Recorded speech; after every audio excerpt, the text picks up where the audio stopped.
All right, we'll start out. We'll be pretty punctual and get you on with your last session of the day. We're going to talk about digital assessments. It seems to be the theme. I know Monica was talking about it in our keynote at the beginning, a lot about that. A lot of the stuff we're going over is going to be more like an introduction and then why we do certain things in our school. So it's not going to be a deep dive into most things. So excuse me, you can scan the QR code, the bit.ly down there. Also on this slide, or next slide, I forgot to put on this slide, but the next slide will have the bit.ly too if you didn't get it. You want to go with it? Got it, I'm on there first. So, hi, I'm Keith Anderson. I'm a fifth-year science teacher. Mr. Berrey and I both teach at Somerset High School. And then I teach specifically, if you're wondering, if you're into science, I teach biology, astronomy, and a crazy class called Universal Perspectives. It's like a half science, half social studies kind of class. It's like history of humans on Earth and that kind of thing, how we came to be, all that kind of stuff. Got a couple pictures on there, and then that's myself and my wife, and then this was actually just this last weekend in St. Paul. If you're a big ice fisherman, I'm head of the ice fishing team at Somerset High School. Yep, that is a thing. All over the state, actually. There's like 150 teams, so you might want to check it out. But yep, all in a bunch of high schoolers around St. Paul. That is a time for sure. I'm Brandon Berrey. I am the district virtual learning coordinator. So basically tech integrationist, and I got into virtual learning from last year. So we went from 135 kids in our virtual program to 8 this year. God, it was crazy, but it is a good thing for some students, and so I'm glad to take that on. I was the library media specialist in the high school, and I had a class called multimedia productions when I was teaching, and we really used a lot of the tools you're going to see today. I'm going to show you some examples of things we use. That is my family that was in Falls. Yep. So we were up there just a couple months ago. And track coach, football coach, do a whole bunch of stuff. Basically, it's coaching and teaching. So. All right, Somerset. If you don't know where Somerset is, okay, listen. Somerset, so Hudson, if you go 94 all the way, if you go to the Twin Cities, that's where Somerset is. We're about a 1,600 student school district. There's roughly 500 kids in our high school, 500 kids in our middle school, and then it's at 600 kids in our elementary. So here's some pictures of what we have there. The biggest thing is during COVID, we went through a renovation of most of our schools. Yeah, great fun. Luckily, the planning was done before we got into it, so a lot of the stuff we had to input on, and we talked more about a flex learning style of learning for both our middle and our high school. You can see some of the spaces there, which really helps out for a lot of collaboration. So we had this in mind before COVID hit. COVID hit, came back last year, collaboration wasn't a thing. So you can't be in a room with somebody else, we have little, you can see the conference rooms in the upper right-hand corner. So we couldn't send a group of kids in there anymore. So we had to think of some ideas to better use collaboration digitally. That's where a lot of this digital assessments was born through that collaboration from last year. We really got a lot of teachers on board because of that. Keaton is my, guinea pig person who is going to be in the high school and do the things that might not work all the time, but he will help iron it out, and we can show it to other teachers and say, hey, it does work. So he's one of mine. I have 2 others that I use in the high school. It really works well. So if you're a tech integrator, get those people because they're awesome, and they can help you work through things, because a lot of times you don't have that interaction with the students or the whole class to help highlight these programs. So that's Somerset. We are 1-to-1 HP Chromebooks in 5 through 12. We use Google Classroom as our LMS, and then our elementary school, Virginia Elementary School people in here. We are basically 1 Chromebook to every student, but they don't take it home because they stay in the classroom. I forgot about what the Flex Space is. Flex Spaces is actually supporting our Flex Mod schedule in high school. Our middle school has block schedules. The Flex Mod, I think, we're one of a handful of high schools in the entire state that uses it. Basically, there is no set amount of time for each classes. Some classes meet 5 days a week, some meet 4. It's more like your college schedule where you're going to meet from 9:15 to 10:15 on Mondays, and you then might not meet until 3:15 on Wednesdays. So it's a whole bunch of different style, and it allows students more time to work in school and using that class time for instruction. So that's something unique about us, and one of the reasons we do what we do. All right. You want to go through why? Why? So I got Bloom's taxonomy on here, right? So really quickly, why would you rather do some of the things that we'll show you rather than your traditional kind of test, quiz, like that kind of stuff? Obviously, I think we're all in the same boat. Like, we want to get them doing more of these creating, evaluating, analyzing things.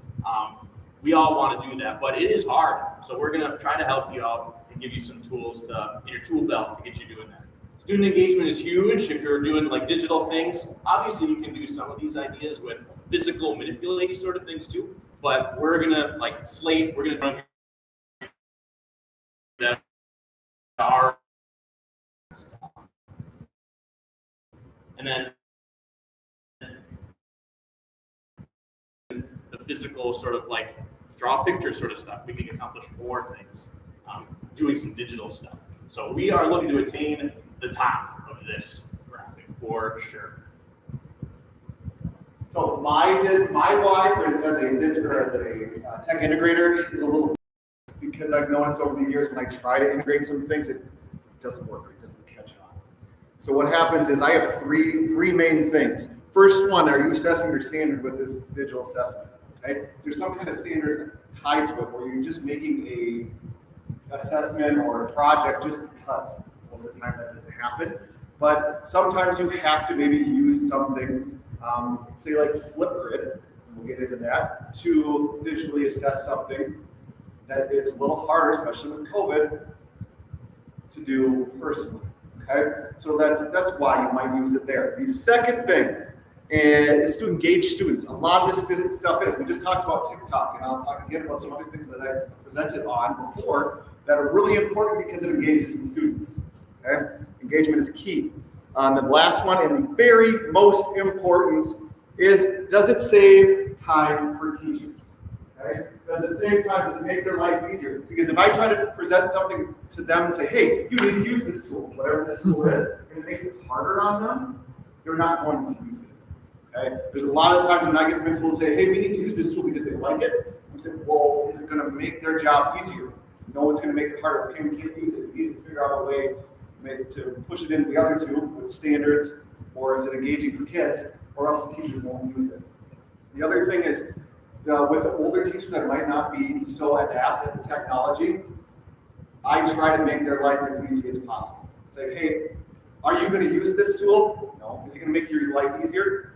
No. Okay, then let's not use it. I had a, 35-year teacher, tech ed, who wanted to make a website really bad because everybody else was doing it.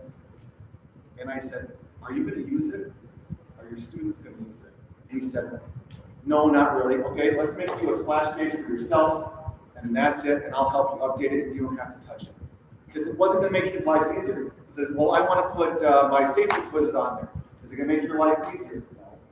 So let's not use it. So some of the things we do are not always that silver bullet. It's always going to make everything better. So don't always use it. So for example, and this is funny because I've seen, was Monica in the first session, she had all those mental meter things up there and all that back channel chats and things. But there's nothing wrong with raising the hand and asking questions. So if you have a question, or if you have an example of something that you do that makes your life easier or helps your teachers out, or you as a teacher helps you out, feel free. Just shout it out, raise your hand, it doesn't matter.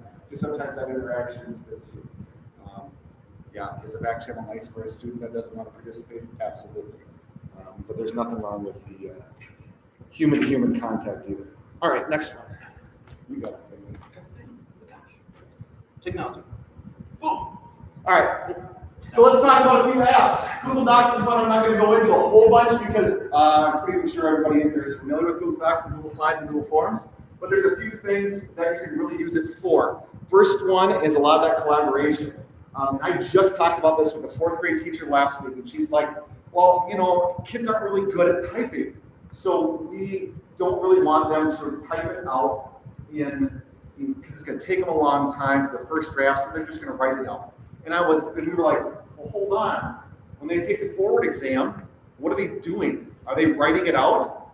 Not usually, because you have to type it out anyway, so they're going to first draft it by typing it. So let's use Google Docs right away and have them first draft it right here, get with a peer. Doesn't even have to be a peer that's right next to them. Share it, and they can go on there and they can suggest, they can comment, they can do stuff like that. So speaking of suggesting and commenting, that's the right GIF over there.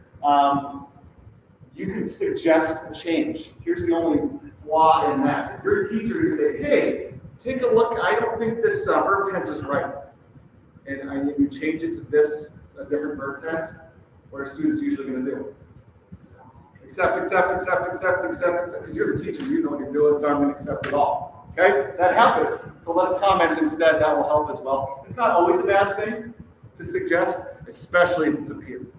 Okay? Peer suggesting is really good because they're not always going to say, okay, I accept your suggestion, because their peer might not be right either. Okay? So as a teacher, commenting is usually a good one. The one on the left actually is kind of a new one. It's lists. So checklist is, I think it came out a couple of weeks ago on Google Docs, but they're always implementing a lot of word functions. So on checklist, if you haven't checked it out and you want to check it out, list is a new one. What else do we got? Oh, did you know Word has columns now? Or sorry, Docs has columns.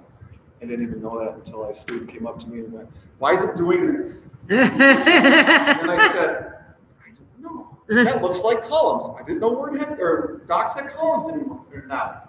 And I went to find out, yeah, they put it in January, and I just never figured it out. So it has columns. So there's always things that are coming through that even sometimes we don't run into until something like that happens. Slides, really quickly on this one. I've used this a lot, not for like the presentation tools of it, but more for like the publication tools of it. Because you go on to Docs, right? You put a picture in there, and then you try to put some words in there, and it just messes up. It's an awful publisher type tool, Docs is. But Slides is really good. You go to page setup, you take the size of it to custom, and you go 8.5 by 11 or 11 by 8.5, and you can create some really good tool or really good publications like a trifold on the right, or you can do just basic like newsletters and things like that. Canva is another really good program too. If you haven't heard of that, for that as well. Publications I don't understand, so we'll talk a little more about that as well. Sure will. Perfect. Okay. Awesome. Google Forms. So what would you say our math department is age-wise? Mean age of 45. Sure, that's what I was going to say actually too. So they are not as willing to use technology. But this year, especially, I've come through and I go, you should not be handing out 10-question, multiple-choice worksheets. You're killing yourself. Here's where, how do you save time as a teacher? You use Google Forms. Well, I can't get this Sigma in and type that in. Well, there are extensions that help you put those kind of symbols in there as well. And so we've been working on getting their stuff into Google Forms because they can go right into it and say, oh, look at question 6. It was on polynomials. Math teachers, I'm sorry. You go in there and they say they don't get this. Okay, really good exit tickets for Google Forms. You can use it for pretty much anything. So if you're not, hopefully you are. I'm not going to go too much into this, but you can get formative assessments. They've been really up their game in the last 2 years where you could lock the student screen, especially on a Chromebook. And they're just looking at that, so it's a little harder for them to go search the answer. It's a different session if you want to talk about creating assessments that really tax their learning, where you're trying to actually have them create something, because we don't always want to be in multiple choice, but sometimes it's very useful. Export, we'll get there later. Okay. Flipgrid. Was used Flipgrid before? Flipgrid's really, really good for the simple reason of it has more authentic discussion. Who's taking a class online, a college class, a master's class, that nature? Okay, and you're on what is Blackboard, Canvas now. Okay, and you're in there, and they're like, oh, you need to create 2 topics this week and respond to 5. It is the worst inorganic conversation in the entire world. Okay, it's awful. I never got anything out of the discussion that was actually worthwhile in those college classes. And Flipgrid really helps, but it's up to you as a teacher to frame it in a way that helps them have this discussion. And it doesn't always work in certain subjects or certain classes. For example, I had a class in our multimedia production that they had to research. It was a research project. They had to research a topic. They could do anything. They could do abortion. They could legalize marijuana. It only works with upper level high school courses because you get those freshmen to middle school kids that all done with legalizing marijuana. It's funny. But it works in the sense of if you really hammer it down and say, I need you to be very research-based in your discussion. So they go on Flipgrid. They need to create this 5 minutes long, go in and watch at least 3 of them, and you're going to make a response yourself. So it's video based, right? And so they're there. This plays right along with TikTok, Snapchat. They're always wanting to make videos, so why not use it, right? So science, you can discuss climate change, social studies, imperialism, ELA censorship, and debating different novels, math, and help me, I'm sorry, but math is super hard. It's always been hard for me to figure out really good projects for math classes. Geometry is easy because it's a lot more tactile, functional. You can do certain things like go around the school and video different things on polygons or triangles or whatever you want to do. So if you have any suggestions when we go through here with math for certain projects, that'd be awesome. CTE, you can do more demonstrations like, hey, how do you plumb a toilet? I mean, we've had our CTE teachers do that. Yeah, so you can use a whole bunch of these things on Flipgrid, and it's really fun. Okay. Want to get started with Flipgrid? You can watch It's this. simple. There we go. You can watch it if you want to. It's just a little overview of okay. Edpuzzle, play pause it, video and. This was super, super, super important when we were in lockdown. We'd actually been locked down in all last year as a school. We were in lockdown. We'd actually been locked down in all last year as a school. As a high school, not once. This year we locked down our elementary school entirely for 2 weeks.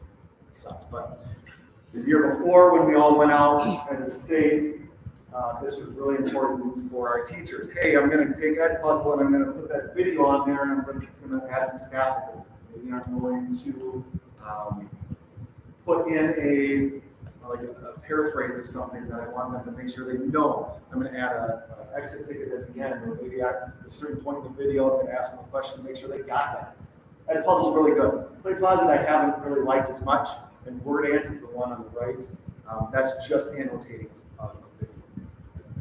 Edpuzzle's the best one too because you can upload and stuff. I don't know, I haven't used Play pause it in a while because we couldn't upload directly to it. We had to put it on YouTube first.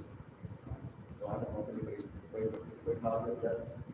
Recently, So Edpuzzle's the one I'd go to if you want to use this. Well, I'll jump into Yeah, go ahead. Edpuzzle I've used in the past too. With all these digital assessments and these tools, usually we're trying to make our lives easier, and accommodation is really hard sometimes. Edpuzzle is a really good one for accommodating any students so you don't need to find necessarily like 2 videos. I got this one and that one to accommodate. I got some choices in there. If students need more time to kind of go through material or some really tough science concept, science teacher, photosynthesis is hard. They don't take the same amount of time. So Edpuzzle is a really nice one where they can just take their time. If they need a really long time to think about a question, rather than putting a video up here and saying, hey, we're all going to watch this at the same time. Edpuzzle is really good for them to kind of interact on their own and take their time with it.